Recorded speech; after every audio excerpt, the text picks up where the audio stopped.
All right, well, we're here today to introduce the new head football coach, Robert Cushman. He becomes the 17th head football coach in the 54-year history here at Minnesota Morris, and comes from Augustana College in Rock Island, Illinois, where he produced 5 academic All-Americans, a National Football Foundation Scholar, and an NCAA Division III All-American. Served as the head coach from 2011 to 2014, as well as the defensive coordinator from 2008 to 2010. Last year, he guided the Augustana Knights to a third-place finish in the College Conference of Illinois and Wisconsin. For that, he was the first head coach at Feather River College in Quincy, California. Started in 2002, created a new community college program that went 6-5 in its first year. Prior to that, he served as the head coach at Eastern Oregon University, an NCAA Division III NAIA-affiliated program in La Grande, Oregon from 1997 until 2001. Overall, he brings 14 years of head coaching experience. He also played college football. He was a 4-year letterman and a 2-year starter at Puget Sound, and his team his senior year finished 9-2 and was ranked 9th in the NCAA Division II poll. So without further ado, we'd like to welcome Robert Cushman. He'll tell us a little bit about himself as well, and we'll open it up to some questions following that. Very good. Thanks, Patch. Yep. There's no way I can be that old, first of all, right? There's like 36 years there, and I started when I was 9 years old. That's my standard line. I certainly don't feel like it's been 36 years. When my college playing days were mentioned, I graduated in 1978, which is decades ago. But gosh, in so many ways, it feels like just yesterday. And it was such a good experience. Obviously, we won a lot of games. We had a very good, great program, ranked in NCAA Division II, majority of my time there. And so winning makes cures a lot of ills. But my experience, my teammates and my coaches was so special. It really is what steered me into this profession. My head coach at the time thought that if I kind of kept my mouth shut and learned and used my skill set, that maybe I could be a college football coach. And I guess 36 years later, he was correct. I certainly, feel like that experience is what I want to try to bring here. Everywhere I've been, every stop I've made, I've tried to bring that quality experience where your athletes and the campus community and just everybody involved feels good about it. That is, obviously you'd like to win championships. That's the goal. We're trying to get, be a playoff team here, and I think there's great potential to do that. But you hope at this level, the Division III level, there's a bigger picture, and then guys, the experience they have, and the growth they show, the maturity they develop. You all want great students. This is a highly ranked liberal arts institution, and that's one of the things I was attracted to. But so you want to have great students. You want them to graduate and go on and do great things with their lives and their careers. But you also want to develop people. And I know that's a bit cliche. Every coach says that, but we've got a variety of things in place that I think will help develop the whole person and have them at least be exposed to the best college football program we can. I've been successful at places I've been. I've made a lot of stops in my career for a variety of reasons, but I'm excited to be here and feel like this can be this is a place that can be very good. I know the other sports have been successful, and there's no reason in this conference. I know a little bit about it because some of the schools were just down the road from me in Illinois, and Murray and Eureka and Greenville, and Iowa Wesleyan's just across the river. In Mount Pleasant, so I'm familiar with those programs. I had to recruit against them some when we were in on the same athlete, but I certainly haven't played in this conference. Did play Greenville a few times when I was an assistant at Augustana, and so obviously I just got here. I'm hitting the ground running and trying to get things organized, meet staff, meet players, get accustomed to the campus, and then start spring practice. So that's kind of where we are right now. Now we'll open it up to questions for the media. You had mentioned, hitting the ground running, so obviously recruiting season is come and gone for the most part. Well, the staff, there's 3 full-time assistants, and Grant's so heavily involved in baseball that Marty Hoffman and Matt Johnson, who obviously I just met a week ago, have really kind of kept that together, though. There's a list of names. We've got 30, 40 names, maybe a few more that we're in on, and they've been calling, and I started calling last night when I finally became official. I was on the phone to several recruits. I will again tonight.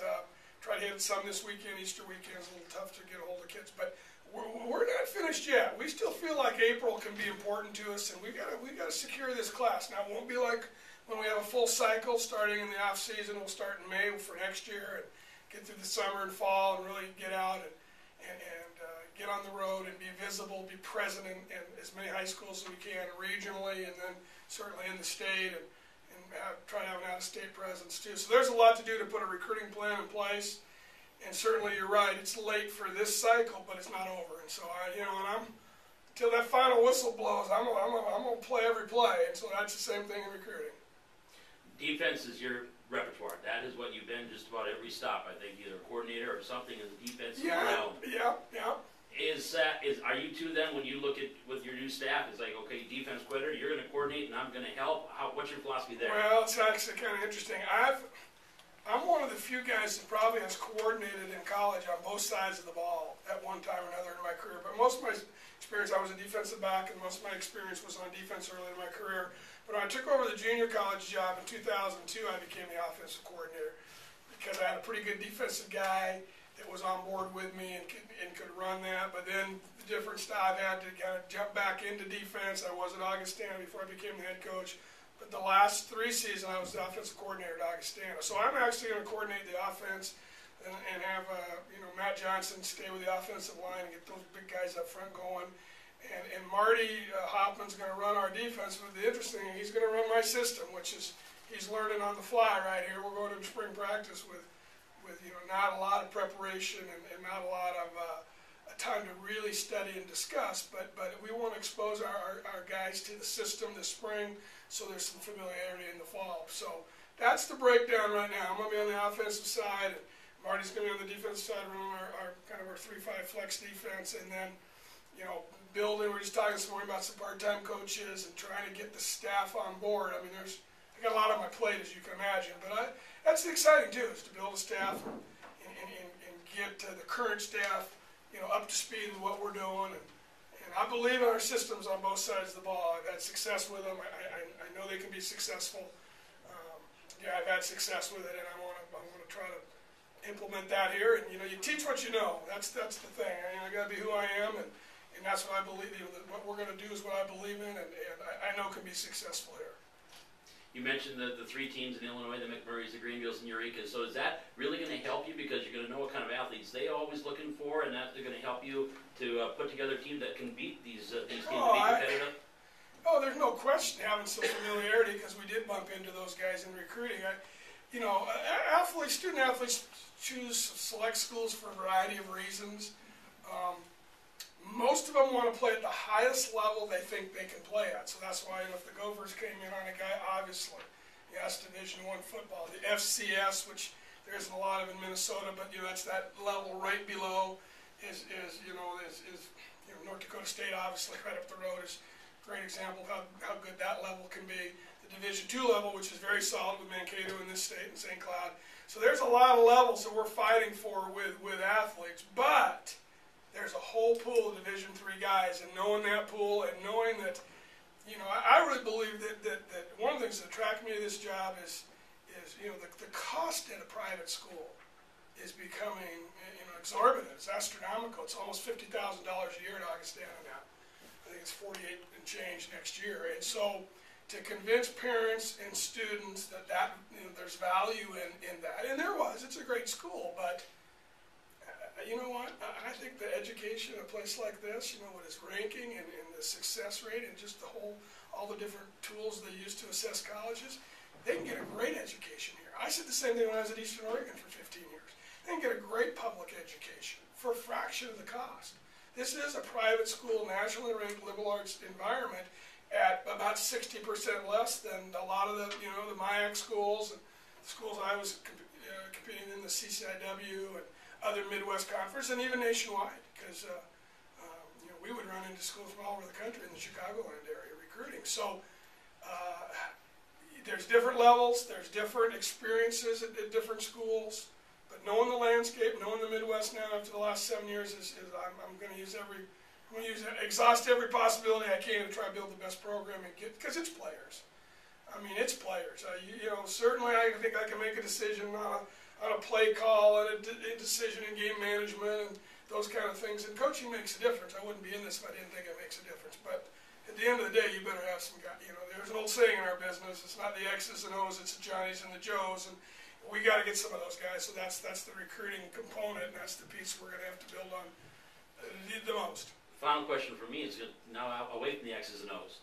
Who helped form Rob Cushman's philosophy on football? And, you know, coaches that you've had in your career, that you worked under, worked for, had, who was probably a big influence for you? Well, I was really influenced by my college coach, a guy named Ron Simonson, who went from Puget Sound to the University of Northern Colorado and then to the professional leagues, Winnipeg.